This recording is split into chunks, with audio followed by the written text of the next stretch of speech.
Hey, what's up? This is Jeremy Popoff from the band Lit. You're listening to Fascination Street.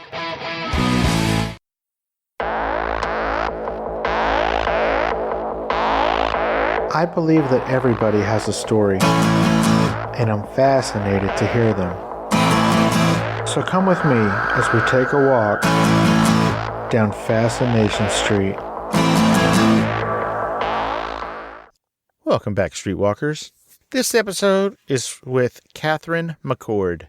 Katherine McCord grew up in Louisville, became a model at a super young age, toured the world doing modeling things, from Calvin Klein campaigns to walking the runway for Victoria's Secret and everything in between.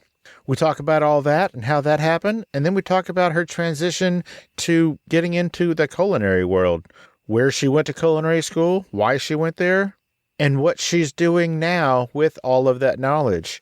She is the creator and the power behind the Weelicious brand, which is a blog, and it's a cookbook, and it's some other cool things. And then, for the last 5 years, the One Potato brand, which is a family-oriented, make-your-meals-at-home kind of a delivery service box thing that we talk a lot about. We have a lot of fun. We talk a lot about Louisville and some of the people that are from there, and she knows, and I've had the pleasure of. And oh my gosh, did you guys know that she was one of the hosts of Loveline for a super long time? Get right on out of town. So we talk a little bit about that as well. Go check out any one of her 3 cookbooks that are out currently. Heck, check them all out. And then look for her next cookbook, which is coming out early next year. And in the meantime, you can check her out as a frequent judge on Guy's Grocery Games on the Food Network. I had a lot of fun talking to Katherine. She was super down to earth, such a pleasant person to chat with, and she is hilarious. So enjoy, folks. This is my conversation with Chef Catherine McCord. Yeah, talk to me, yeah.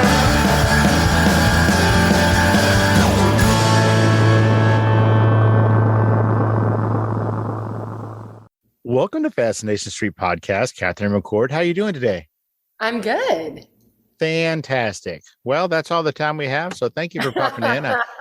So, Katherine, what I like to do is I like to help the listeners understand how my guests got from where they were to where they are, and we do that by starting at the beginning. Where were you born and raised? Where'd you grow up? Louisville, Kentucky. Shut your face.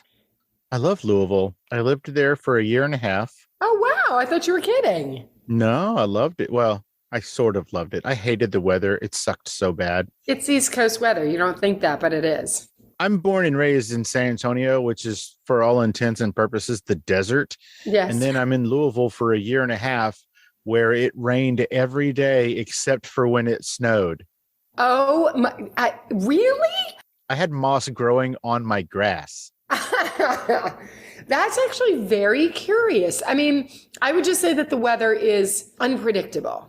Oh, it was pretty predictable because it happened the next year I was there too. So we rolled in mid-December of 2013. Okay. There was ice everywhere. It was cold as heck. There was snow everywhere, feet of snow all over the place. I'm like, what have we gotten ourselves into? And then the following winter, which would have been 2014, the first snow of the winter was on Halloween. The last snow was like April 2nd. That's a lot of snow. That's a lot of snow. Yeah. Wow. Yeah. That, again, very curious to me. You know what? Maybe it's me because we moved back to Texas, and then the whole weekend after we got back here, I mean, like the weekend that we got here, it was like torrential flooding. People were drowning. Cars were stuck in trees. It was insane. Gosh, that's horrible. Yeah, maybe it was me. Wow. I mean, you don't hear that often. Yeah, not here in the desert. Oh, and also, you're not the first chef from Louisville that I've interviewed. You're not even the first female chef from Louisville I have interviewed. Well, I'm hoping Damaris Phillips is that second. Who? Oh, really? You know she was on here. Heck yeah, No, I had to get didn't. her. I did not know, but she's a dear friend of mine, so that's the only reason. She, I thought, was going to be a dear friend of mine, but we just, I guess, lost touch. She's a good egg. She is awesome. And then also out of Kentucky, I had Jason Lord Honey Smith has been on a couple of times. Now, I don't know, Jason. Yes, you do. You do too. I do. Yes, you do. Lord Honey. Well, butter my biscuit and call me. I don't know. You know that guy. Okay. That's actually me. Okay. So I can put a fit. I'll have to like that. Yes, that'll be a Google situation later. No, he's on with you all the time. He's one of the next Food Network star winners. Gosh, how do I not know this? Lord Honey, I don't know how you don't know that. I mean, no kidding. That's insane. Wow. Now I'm going to have to start questioning your credibility here. And my Louisville credibility. All of it. Louisville, Food Network, you name it. I'm just your Chef Lee credibility. We're you know what? I'm out of here. So you were born and raised in Louisville? Born and raised in Louisville. So just you and Tom Cruise and Muhammad Ali. Just the three of us. No, Jennifer Lawrence too. Yeah, her. Jennifer too. Right. Her parents owned a camp there too. Right. I'm sure they still do. Yes. So what did you want to be when you grew up? A journalist. Why? I mean, I was obsessed with like Diane Sawyer and Jane Pauley, and I loved reading news and any and all things associated with that. And at that time, there weren't a lot of women in it, and I just thought it was fascinating. Oh, I love that you used the F word so early in the show. Thank you. Oh, do I get like, do we have a buzzer? Like every time? Get one or a bell or something. Absolutely, you should. Yeah, we'll do that thing where every time I ring the bell, an angel gets his fascinating wings or something. Do you remember when we used to have journalists? I know. It's funny that you said that. And like things like that we watched the news at night and we read the New York Times and the Louisville Courier Journal, like the paper. That's a loss for me. I'm a journalist lover. Pour one out for the homies because those days are long gone. But at least we have Tom Sawyer Park right there in Louisville. God, you're so good. I'm really impressed. I'm telling you, I loved Louisville. We even went to the Oaks. Oh, I love the Oaks Friday. My friends are like, hey, did you go to the Derby? And I'm like, well, no self-respecting Louisvillian goes to the Derby. We go to the Oaks. That's right, you do. It's the best. I mean, it's half capacity and full of energy. Yes, that is true. Yeah. I got to lose money on one of Bobby Flay's horses, so that was fun. Oh my God, Bob. Yeah, there we go. Another chef, not from Louisville, but highly invested in the state. I would agree. Yes. So you went to university to be a journalist? No, not at all. You know why? I know why. I'll tell you why. Tell me. You tell me. Okay, so you're like, I like books and nerdy. I like to read the news and I want to be a nerdy journalist nerd. But I guess maybe the good Lords had other ideas. Now, I don't know when this happened, but for sometime in there, somebody decided that you needed to be on a catwalk. Yes. Tell me how that happened. Okay, so first, why didn't you go to university to be a journalist? I mean, really, because I started modeling. It was all totally by accident. I was 13 and... Oh my God, I'm so tired of hearing this. I know, it's not... Oh, it was an accident. I didn't even want to go. I just went, my friend was there and then somebody was like, hey, put this on, walk over there, turn around and walk back this way. Yeah, it wasn't even that glamorous. I can get it much more simple. I was 12, 13, and I was going to be an athlete. I was like all track, field, basketball, everything. I have cysts in my hips and... Oh, congratulations. Yeah, so I was like not able, they said, you're never going to be able to run again. It's not good for your body. So, and I was really down, and a friend signed me up for the Lazarus Model of the Year. Lazarus is like if Macy's is here, like Lazarus is like way down here. It's like a department store. And I won and I got to go to New York and meet Eileen Ford. I didn't nothing. Went back to Louisville. I got a card in the mail from a John Casablancas center. Walked in and they were like, oh, you're not going to take classes. We're going to sign you up for the Look of the Year, which was a contest on ABC. It was a worldwide contest. So I was 13 or had just turned 14 and I went to Japan for the contest because it was broadcast live on ABC and we were there for just over a month. Why were you there so long? It was like a Miss America for models. It was like really like think of like America's Next Top Model or something. It was like way before its day, but we had to like learn dances and film all over Japan. And it was like a Miss America contest. Sounds amazing. Which one of your parents did you take with you? That's the interesting part. Neither. I went by myself. Okay, so I've heard Kathy Ireland explain this exact scenario, and I'm very confused. Kathy Ireland, I know for sure, came from nice, wholesome, good middle America folks. It sounds like you did too. Very.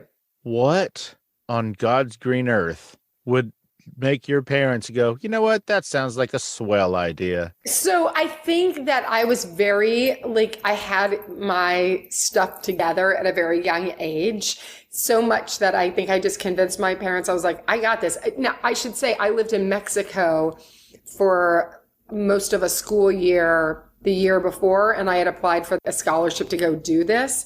So I was always applying, and it didn't even faze my parents. I think they were like, oh my God, what are we even thinking? Modeling and an international school to school experience were very different, but I remember it all like it was yesterday. So I was like, I got this, I'm good. And off I went. Of course, I was so out of my league. I was the youngest girl in the contest doing my homework on the floor, and George Hamilton was the host. It was celebrities and models. And I was a total nerdy kid on the floor. George Hamilton, the guy with the suntan? Yes, he hosted it. That's so weird. Believe me, I have stories for days about funny things like that. But yes, it was very curious. It sounds like with all of this, Mexico and New York and Japan, it sounds like you're just trying to get the hell out of Louisville. I guess I was. I think I just felt and I wasn't, because I love Louisville, but there was something I think wanted more, and I'm not even sure what that more was, but I was just really open to any kind of opportunities. Nice. So then what happened? Did you win? No, I didn't win. She said, no, I was too busy doing homework. I forgot to even go to work. Exactly. I was like, no, I got best personality. I did not even place, and went back to Louisville, after the contest, and it aired. And the next summer, Elite. So I did sign with Elite Model Management, and they said, come to New York for the summer. And I lived in New York with a bunch of models in a model's apartment for a few months, went back to school. And the next summer I went to Paris for the summer. I'm going to interrupt you. So 12, 13, whatever, you're in Mexico by yourself? Yes. And then you're in Japan by yourself? Yes. Then you go to New York by yourself 2 summers in a row or whatever. I was 15 when I was in New York, and then 16 when I was in Paris. Oh my God. What is wrong with you? Your passport must have been insane by the time you were even old enough to drink. It was. Oh yeah. I had a very strong deal with my parents. I was not allowed to drink or do drugs, or modeling was a gift they let me do. It wasn't that my parents were go make a ton of money or go be a model. So it was not that way. Do you have siblings? I do. I have a brother who's 2 years younger than me.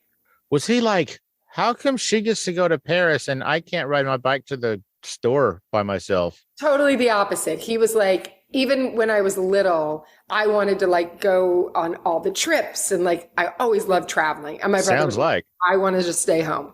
He is totally polar opposite at that point. So, okay. So your parents are you know what, little kid who has her stuff together, you can go off to all these foreign countries all by your lonesome, but just promise you don't do drugs. Yeah. None of that. That is insane. How would they know? I don't know. I'm just I'm always feel guilty, always. So I just do the right thing. I always have. So you're saying you didn't do any drugs? No. Come on. Where in my life? How about now? You on drugs right now? No. It's just not who I am. Man. I know. I'm boring like that. Jeez. Okay. I guess we're not going to get together and smoke crack anytime soon. So then what happened? So you're in Paris all by yourself, and then I graduated high school, and In Paris? no. I In only Louisville? spent summers in like Paris and London or New York, wherever I was. And then when I was in my senior year of high school, a company that I had done some German catalog with asked me to go to Miami for my spring break to do a modeling job for 2 weeks. And while I was there, like very like romantic story, Calvin Klein and Patrick Demarchelier, who was like a very famous photographer, saw me and said they wanted me to do like the next Calvin Klein campaign. And my agents found out I was there from my New York agents and like kind of whisked me away. And the next thing you know, my career, like in the middle end of my senior year, just totally took off. Hey, Streetwalkers, here's a word from our sponsors. Now, I didn't know how good I had it till I met some other whiskeys from the city. It turns out a small town and an even smaller batch made me the most headstrong spirit both sides of the Pecos. Call me critical batch, Texas bourbon. Raised by a sailor in Bulverde, Texas, bottled at 110 proof, they took me out of the barrel and didn't know which end to slap. So why don't you come taste the pure definition of bourbon, grain to barrel to bottle, and join our little rebellion. You may all go to the liquor store. I'll be at Chaplin Distillery, 30790 Blanco Road in Bulverde, Texas. Ask for CB in the tasting room, and I'll see you soon. That was the Bourbon Talking, Streetwalkers. Chaplin Distillery is proudly veteran-owned and operated. Follow them on Instagram and Facebook, or go to chaplindistillery.com.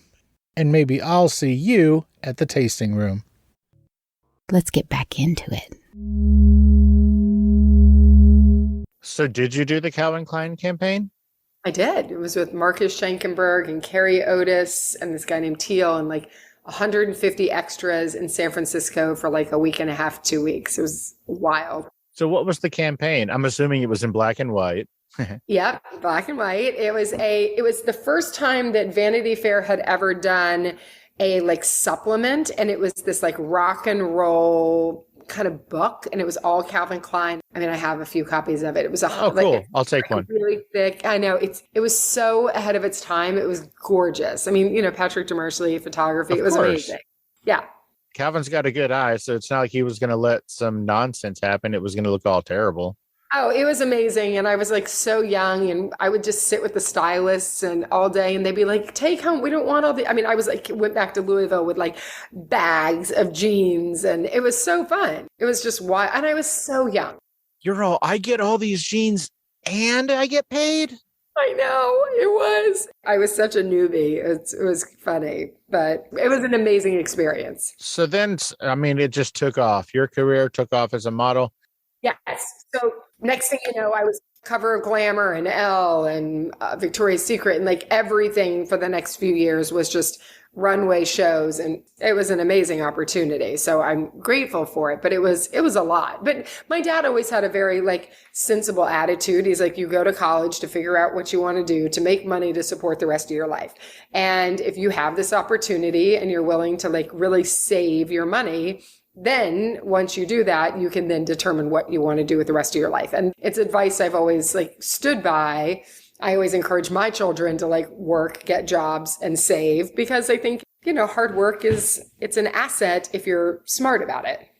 I think that part of being successful in the modeling business, and I mean, who the hell am I to say it, but I think that part of being successful in that business is a super strong work ethic. You were doing all this stuff when you were, I don't know, a preteen, and previously mentioned Kathy Ireland. She had a lemonade stand at 6 years old or something like that. Same. So I think it's all work ethic, and I kind of feel like either you have one or you don't. And if you get lucky and have one, and then you happen to fit the definition of what models look like in your given era, then I think you've really got a leg up on life. Well, I don't think that the one thing that people really know is that, like, I think especially a long time ago, I'm not sure as much now, but like, oh my God, it's modeling. Like, oh, it's so easy. You just put on clothes. It is a highly demanding job. Well, that's why they all do drugs. It's so demanding.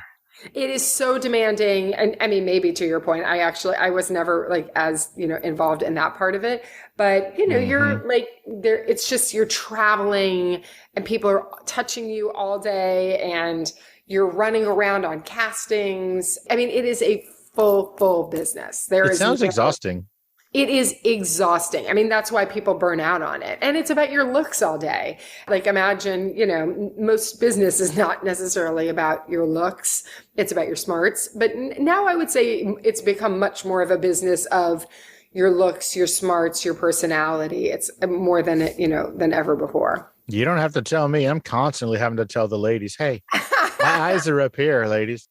Pay attention to what I'm saying. Back down, ladies. So what was it like to work with or for Victoria's Secret? Were you doing runway stuff? Were you doing print stuff? What were you doing? I did both. I did the first few runway shows. So that was wild to say the least, because I mean, the first one, walking in your underwear down, a catwalk is not necessarily normal, but they made it. Really I mean, I've done it. What do you mean it's not normal? That's a Tuesday. I know it's so yes. Anyway, it was great. It was a great opportunity. And yeah, I loved it. It was really fun. So what did your parents say when you were like, oh, hey, guess what? I'm going to walk down this catwalk in my underoos. So funny. I have once I was like, I talk to my parents. I still talk to my parents 3 times a day. And a day? Oh, I'm sorry. We talk a lot. I know there's something not normal about it, but I talk to my parents a lot. But as far as them being so deeply involved in my career, like once I was like much more on my way, it wasn't like I think I called them with excitement. I don't think they've ever like judged my decisions or morality or anything about it. I didn't mean judgment. I just meant like, kind of a holy moly. Like those are some big names and things. Yeah, it was cool. I mean, it was very cool at the time. We were in the Trump Hotel, the Trump Plaza. That's where the first one was. In New York? In New York. Wow. Check you out. Yeah, looking back, and there's, lots of stories. Nice. Well, let's not get into any of them. Exactly. So at some point, you decided to go to culinary school. How come? I think from a very young age back to traveling and living in different countries. And one of the greatest gifts my mom ever gave me was traveling, starting at a very young age, one-on-one. She would take me to like Switzerland or Germany and, France. And my parents didn't have a ton. So what they spent on was travel. They felt like it was really important. So getting to grow up and like see what people ate. And I was fascinated why people ate different in different countries, how, what, the spice level, like everything, even, from food stalls to sit down family meals to grab and go, like all of it. And my grandparents farmed and grew most of their food. So I had a like real fascination with like fruits and vegetables and how they grew from a young age. I even got like Gourmet and Bon Appetit. I had a subscription from the time I was like 9 years old. And I loved it. I thought it was super fascinating. And there was this like always this goal of going to culinary school, like in my kind of imagination. And then I lived a few blocks from the World Trade Center. And on 9/11, I was supposed to go see the Institute of Culinary Education. And we all know, what happened next. And that was it for me. I was like being so close, so traumatic an event. I was like, I'm going to culinary school. I'm giving it all up. My dreams are, it could have all gone away. I could have lost everything. So I want to take this opportunity. And so I went to culinary school for the next year and a half every night. And it was just such a great time. It was 13 women and 1 guy. And it was just a ton of fun.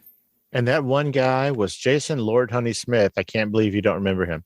So I don't often get the chance to do this, but when I do, I go for it. So if it's not too traumatic, can you tell me your 9/11 story? Oh, wow. I was in my apartment and we were having work done. We had just moved in. So we had a little blue couch and a mattress. That was it. And these workmen came upstairs and they said, the Twin Tower is on fire. And I was like, what? And I ran down and my boyfriend, who was now my husband at the time, was like, don't go, don't go. And I ran downstairs because I wanted to see what was going on. And We lived across from a school, and I saw all these little school kids. They were holding a rope. And I just remember looking up and just thinking, I think, the innocence of what I was seeing with them. And I looked up. It was the most blue, beautiful day. And I could just see, like, it was so tiny, because if you think about the perspective of the towers, and I looked up and I just saw like a poof. And it was, I mean, now looking back, it was the second plane went through. And then I just ran back in my apartment, and we stayed there for 3 days.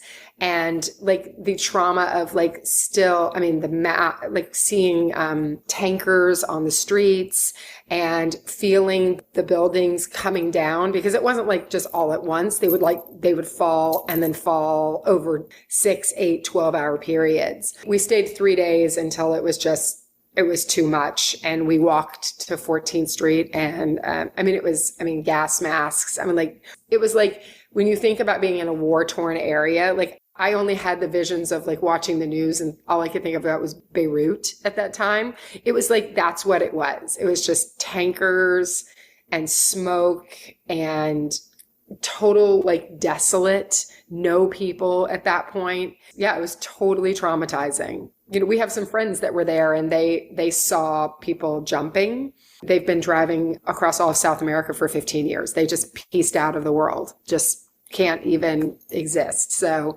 anyway, so for me, that was my story. Well, I'm glad I could bring some levity to the show.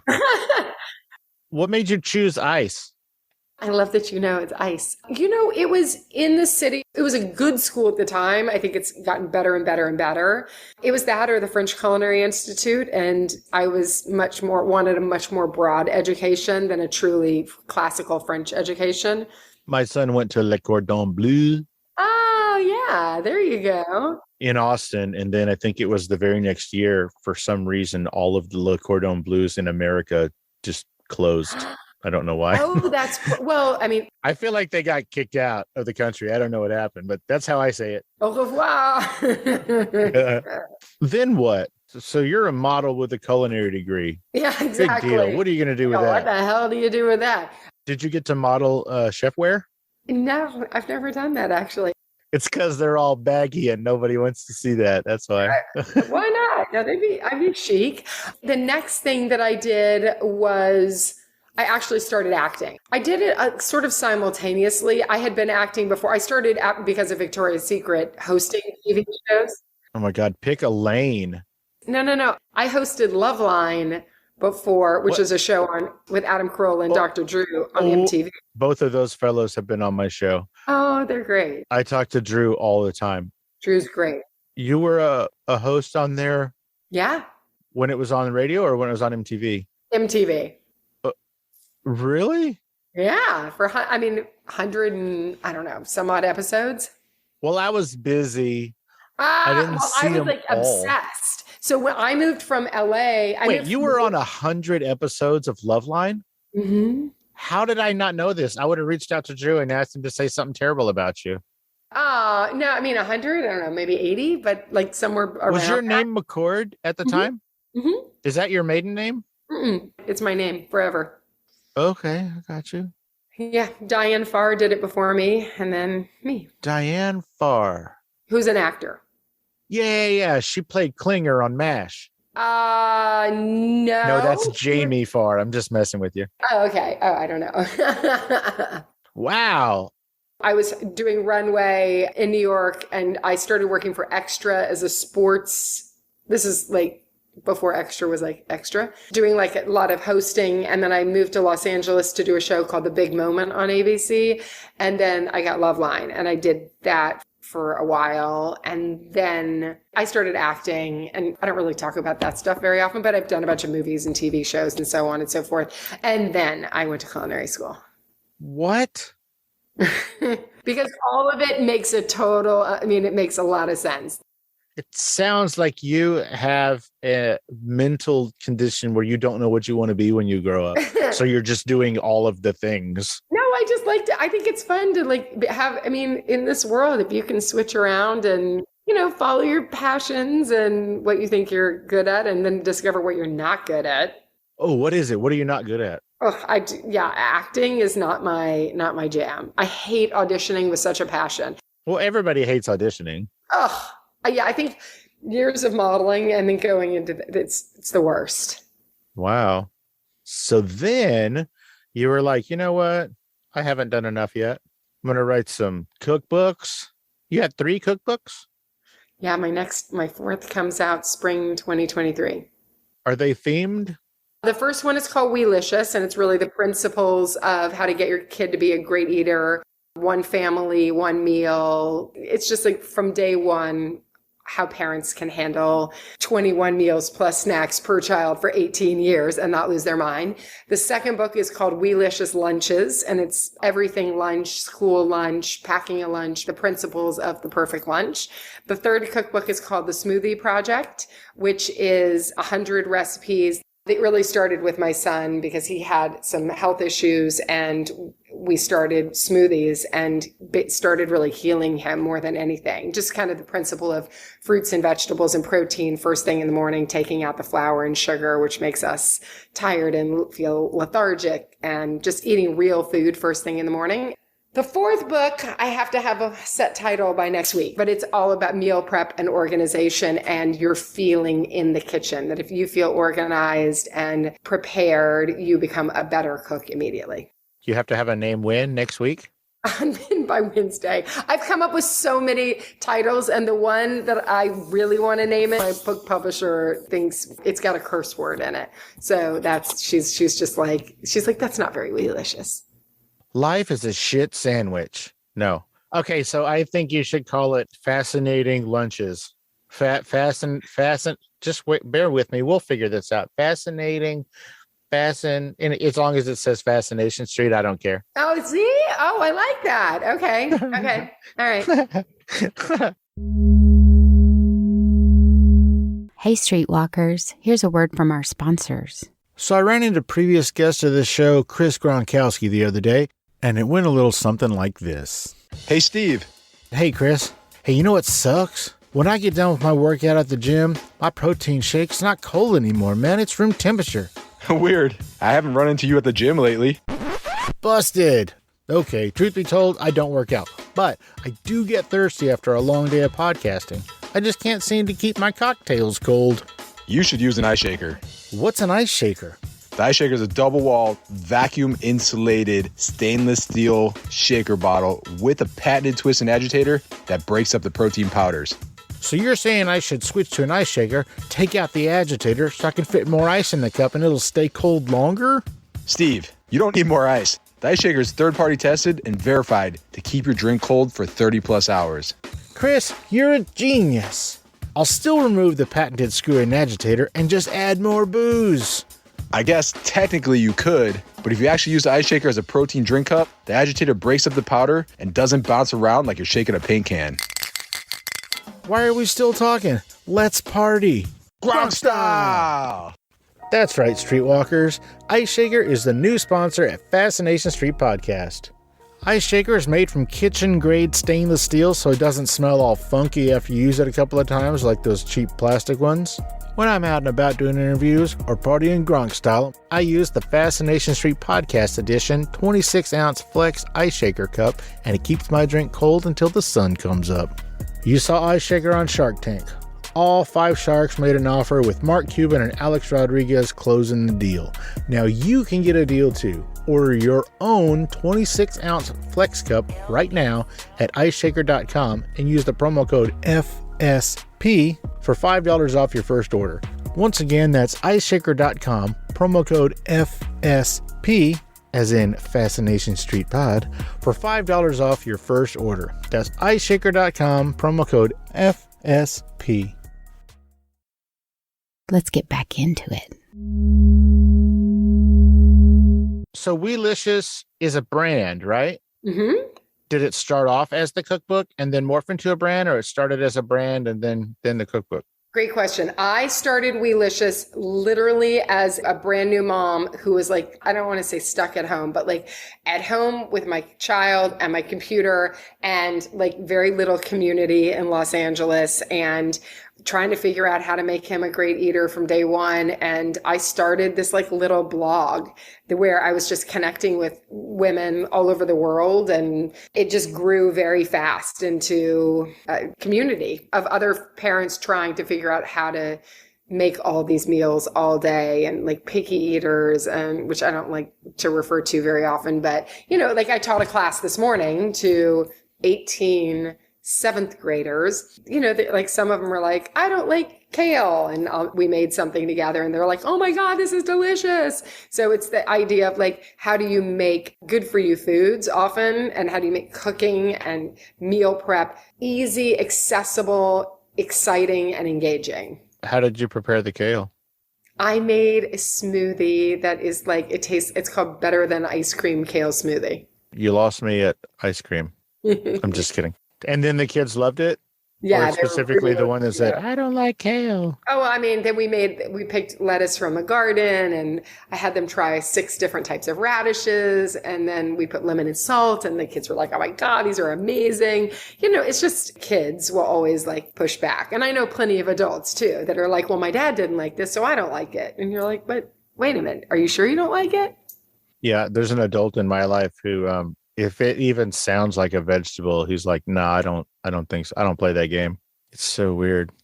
Yeah, isn't it? It's just, there's like something happens at a very young age. So yeah, I love to teach the classes with kids because it like invigorates me for my work to see change immediately. Who are you teaching these classes for? I don't mean like, where can we find your class? I mean, like, is this a school? Is this a culinary school? Is this a community center? It's schools. Like I like to, yeah, I'll work with like different schools. And like a public school. This one today was a private school, and then sometimes public, sometimes private. But I mean like a general education school, not like a culinary school. No. Total, just like next week I'm teaching a class. It's more of a presentation. I bring 20 different fruits and vegetables into 50 kindergartners, and we go through and we taste them. And you going to take a dragon fruit and freak them out?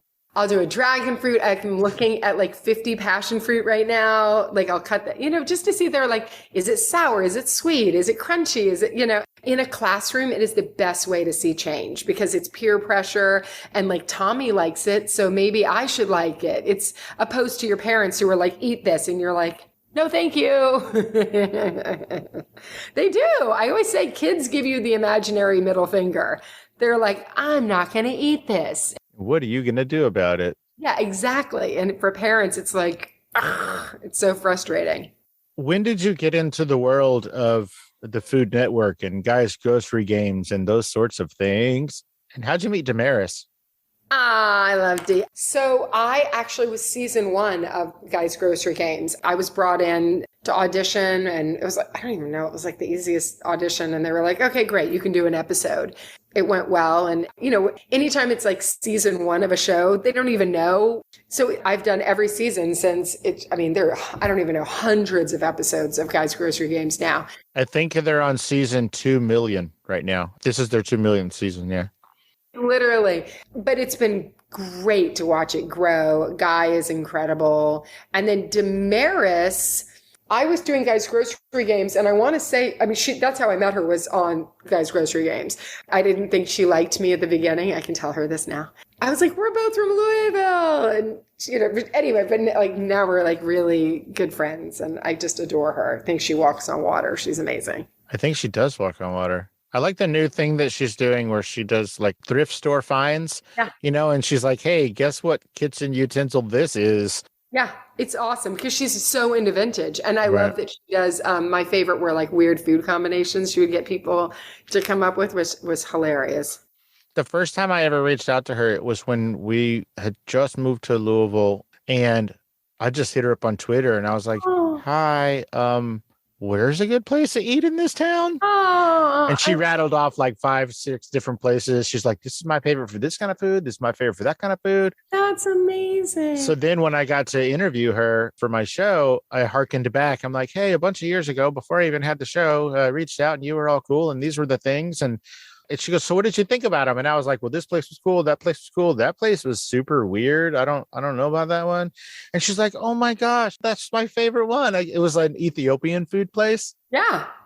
It was just weird that I can't imagine doing this during or post COVID, but you're eating everything with your fingers. Your hand.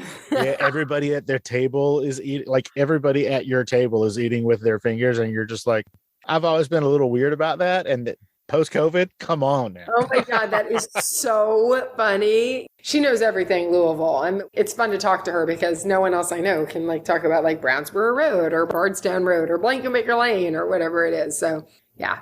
Yes, all of those things. Yep. Or the Highlands. Oh, I love the Highlands. Ooh, or Super Chefs. Have you been there? No. It's What? on With Guy's Darnell, Grocery what's Games. his name? He's been on Super Chef? twice. I just judged him recently. Mm-hmm.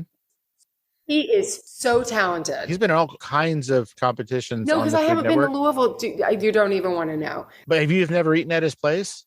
My parents don't live there anymore. They live near me now. You don't even like your parents anymore. What's wrong with you?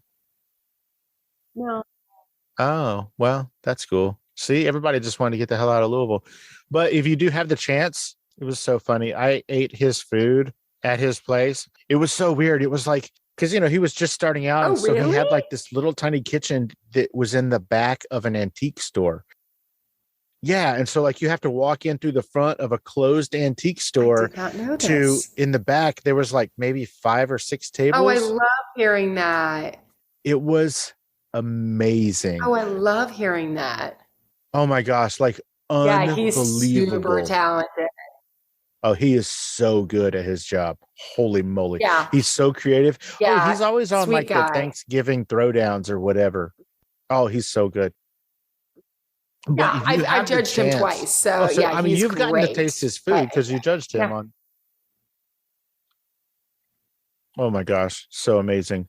What is one Potato is my organic family-friendly what is One food Potato? company. Everything is semi-prepared, meals right to your front door. So everything takes 15 to 30 minutes. Everything's organic, family pricing. So 2 adults and then up to 4 kids. It's awesome. So instead of you getting like, let's So what does hypothetically, like we're very semi-prepared well mean? known for our sauces and dressings. So if it was like pasta sauce, let's say, instead of you having to like take a can of tomatoes and chop an onion and garlic, how much flavor are you going to get from a sauce that's been simmering 15 minutes? We make all this homemade sauce. We even put in some like little chopped vegetables. So you get some vegetable in there and our sauces are simmering for, hours. Let's hypothetically say we'll send you your sauce. We'll send you pasta, homemade ricotta, and you make your delicious homemade meal, but it only took you a few minutes. Yep. Okay, cool. So you're doing all the hard work behind the scenes. Exactly. And then we get to put it together real quick Why and get into look like that rock business? stars. Why? Uh-huh. I Yep. don't know how long you've been doing that, but I mean, I know that there's several So other I had been hired by Plated, food which is a services. company So that why was did you acquired get by into that space? Albertsons, and they were wanting to send Weelicious recipes, and I was like, And then, looking at some of the other meal delivery companies that were like sending a lot of packaging, the meals took way too long. Kids didn't want them. They didn't have family pricing. So their idea of like a box for a family of 4 was 2 boxes.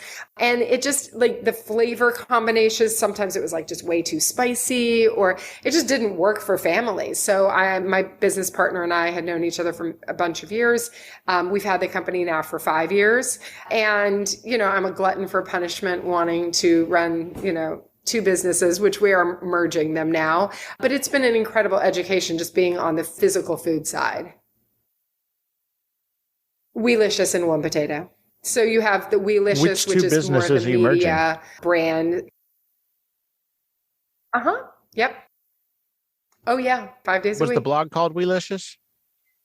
And do you still do it? So who do I need to call to get a Weelicious TV show? Like the Pioneer Woman turned her blog into a show. We'll see. How do I do that? I don't know Who if do it I would be call? called Weelicious because it's a little bit different than that. But Really? some fun stuff around that. You never know. So some I don't cool know. things might be happening. Well, that's Oh, neat. good. Oh, good. Well, how Good. rad Good. are Okay, you? Thank you. Thank you. Pretty Thank rad you. is the answer. I'm sure you've heard this before, but I you like sound like entrepreneurialism. I like don't know, the a female founder serial space. entrepreneur. Oh, you're a One female. potato. Good to know. Good to know.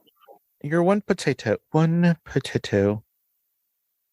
You're one potato. So do you specify around people's dietary restrictions or requirements or whatever? So like, No. let's just say I eat an SNG. Okay. Do you know what that is? An SNG? So gluten-free. No sugar, no grain. Okay, let's just say I eat no sugar, no grain, That's which is like probably more accurate. Yes. it's pronounced glutton.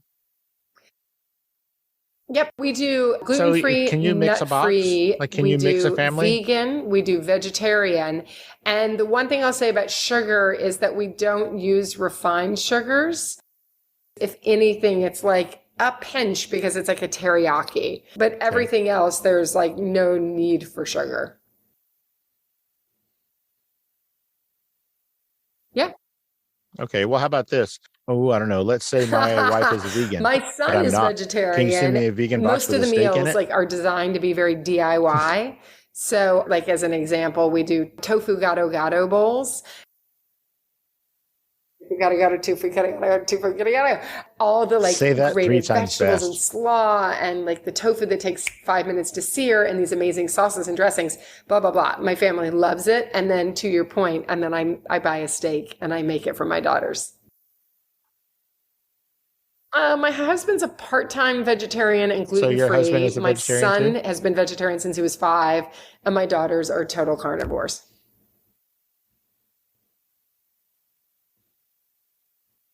Nice. Well, it was fun Chef getting to McCord, chit-chat. I hate to say this. I think we're kind of out of time here. Well, you're going to have to come back. We can do it as I don't often. feel like we even By the way, scratched right the back at surface you. of And all that everything is in your you. background, it's giving me all the feels. It is amazing. That's so dope, right? Oh.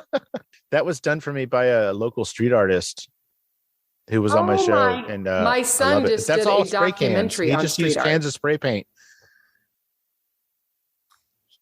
No. He What do you mean he did a produced- documentary? He's You 15. mean like he watched one on so TV? he's obsessed with street art. Okay, look, we have done a pretty good No, job oh. of not using any foul language, but Oh, you're I very call sweet. Yes, bullshit. I have a 15-year-old, There's no a way you have a 12-year-old, and a 15-year-old kid. 6-year-old. Wait a minute. Where do you live now?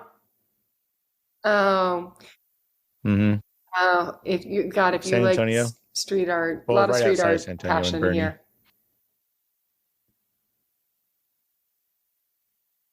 Interesting. Wow. Wow. At Katherine Weelicious McCord. for Where can people find every you different on social media platform, and at One Potato Box if you're looking for super easy, delicious meals right to your front door. We just came up with it. Oh my At gosh. Is Weelicious that the Box pitch right there? for Do it again. super fast, fresh, easy recipes right to your front door. I didn't say, I said recipes instead of meals. You messed it up. Oh, I did?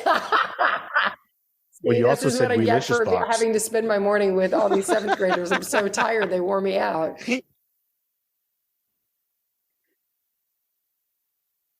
Oh, you poor thing. Chef Catherine McCord, thank you so much for taking the time out of your busy day and your hectic teaching children schedule to I hang out and let appreciate us it get more. to know you a little bit better on Fascination Street. I really appreciate it. Tell Chef D I Oh, said you too. Thank hi, you for your time. and you have a great weekend. Bye. Thank you so much. You have a great day. Bye.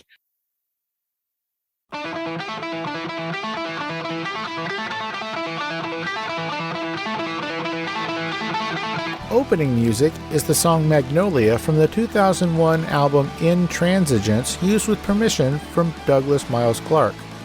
Closing music is from the song Say My Name off the 2021 album Underdog Anthems, used with permission from Jack's Hollow. If you like the show, tell a friend. Subscribe and rate and review the show on iTunes and wherever else you download podcasts. Don't forget to subscribe to my YouTube channel. All the episodes are available there as well. Check me out on Vero at Fascination Street Pod and TikTok at Fascination Street Pod. And again, thanks for listening.